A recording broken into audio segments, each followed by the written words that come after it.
Well, good morning, good evening, or good afternoon, whatever your current live situation is. Hello, YouTube.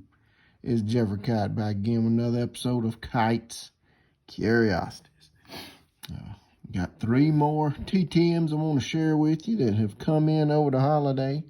Y'all can see I've been holding on to some of these for a while, November 26th and November 28th. But let's go ahead and get to ripping, tear into them. This first one, coming out of North Texas, Dallas, Texas. Came to me on New Year's Eve. Or it was postmarked New Year's Eve. I don't know when it came in. It's maybe sometime this week. So, all right, let's see who we got.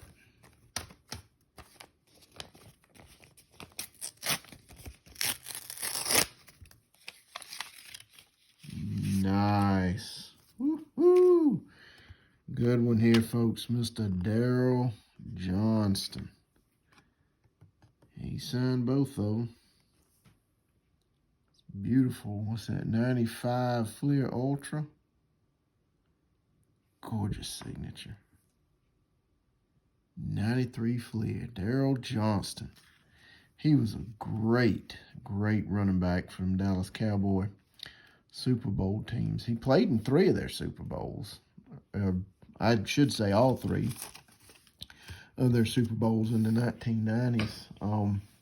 He was a really good running back. Even in college, he was an honorable mention All-American in 1988. And that was his big year, his senior year. In fact, against Boston College, he rushed for like 138 yards against them in that game. And that was the most yards by a fullback in Syracuse history since Larry Zonka rushed for 154 yards in a game in 1967. So, I mean, he was a hoss now. He was really good. He was captain of that team in 88. And they went to the Hall of Fame Bowl. They went to the Hall of Fame Bowl and they beat LSU that year.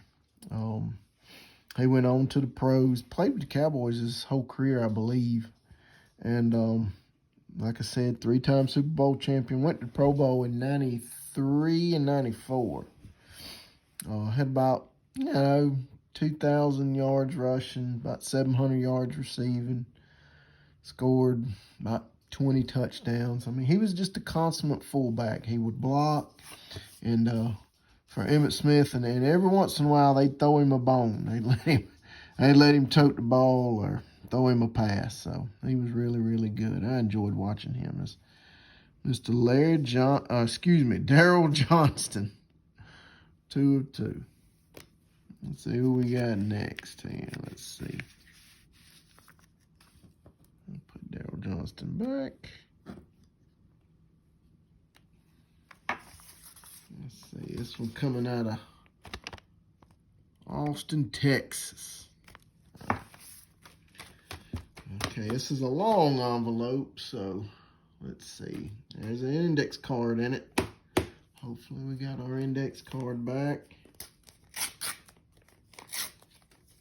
I'm doing something special with these index cards, and hopefully I'll be able to show y'all in a project later on in the year what I'm going to do with these index cards. Let's see. Oh, yeah, Mr. Roosevelt Leaks.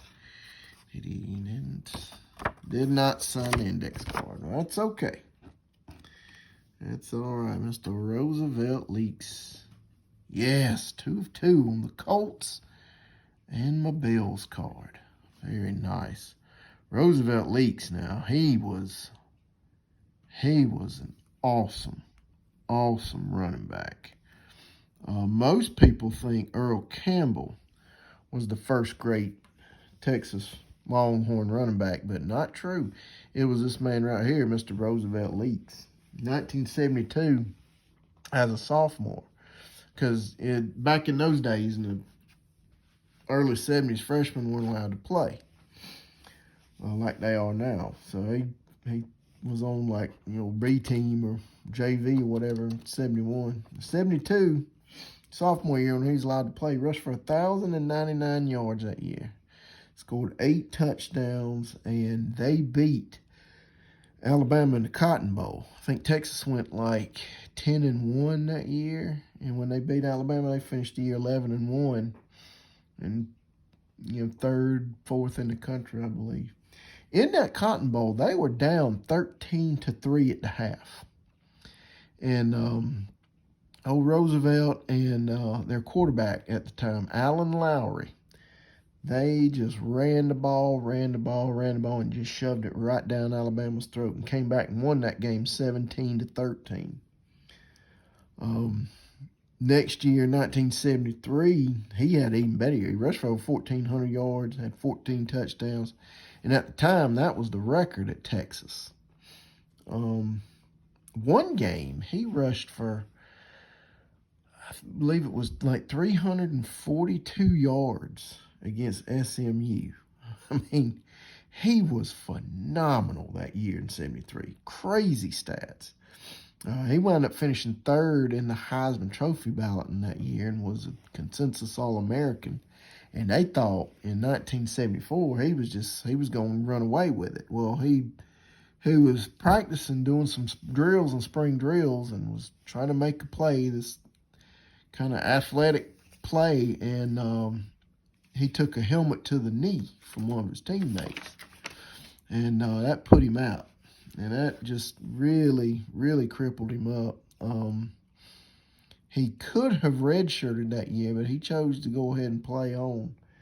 I think he had about 400 yards rushing that year, and Texas wasn't quite the powerhouse that year as they had been in previous years. They went to the Gator Bowl, and Auburn beat them bad that year. I think Texas was about ranked 12th in the nation. Auburn was 6th, I believe, that year. And but anyway, he finished his college career out, went to the pros, played for the Colts and the Bills, as you can see there. He turned into a blocking back mainly. That when he hurt his knee, that speed was gone. Rushed for about 2,400 yards, had about 500-600 yards receiving, about 30 touchdowns in the league, from what I remember. Didn't really live up to the pro potential as he had in college, but man, that 1973 season was amazing. He's in the College Football Hall of Fame, and he's in the Texas High School Football Hall of Fame. So again, everybody thinks about Earl Campbell when they think about running backs at Texas, but this guy right here, Mr. Roosevelt Leaks, he was the one that set the table for all them jokers. So, all right, let's see who we got next. Last but not least here. Let's see. Ooh, it's thick too. Coming out of Charlotte, North Carolina. Charlotte, North Carolina. Get that open. Probably gonna be some NASCAR. What do y'all think?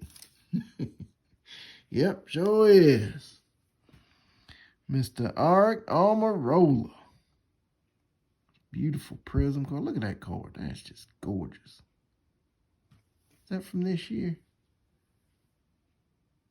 No, it's prisms from last year. Okay. Look at that. That's a gorgeous card. Let me get it straightened out so y'all can see it. Man, look at that. That is gorgeous. Is that from this year? No, that's from last year too. Okay. Good looking card. And then we got this Donruss. This is the one from this year. From Donruss this year. Very nice. Look at that. Good looking card right there. All right. Let me tell you all about old Ark Almirola. Let's see. I can't even squeeze them all in. So we'll just set him over to the side there. All right. He's a pretty good little NASCAR driver. He's ran in all 3 of the major circuits. He's done some truck racing. Finished 2nd in points in 2010. And he's ran on the Xfinity Series some. He finished 4th in the point series in 2011. But mainly now he drives Cup Series. And he's had a fairly decent career in the Cup Series. Nothing real spectacular, but I mean, he's done really, really good for himself. He's got 3 wins, 91 top 10 finishes. He's won 4 poles because he won his 4th pole this year, or this past season. He's made the playoff a handful of times. 2018 was his best year. He finished 5th in the points that year, and he won the race, the late season race out at Talladega in 2018. And he had 1 win that year. Let's see if it says anything on the back. Nothing there. I was trying to find something. He had a bunch of top 10s that year. Nothing there. Let's see if it talks about it on this card.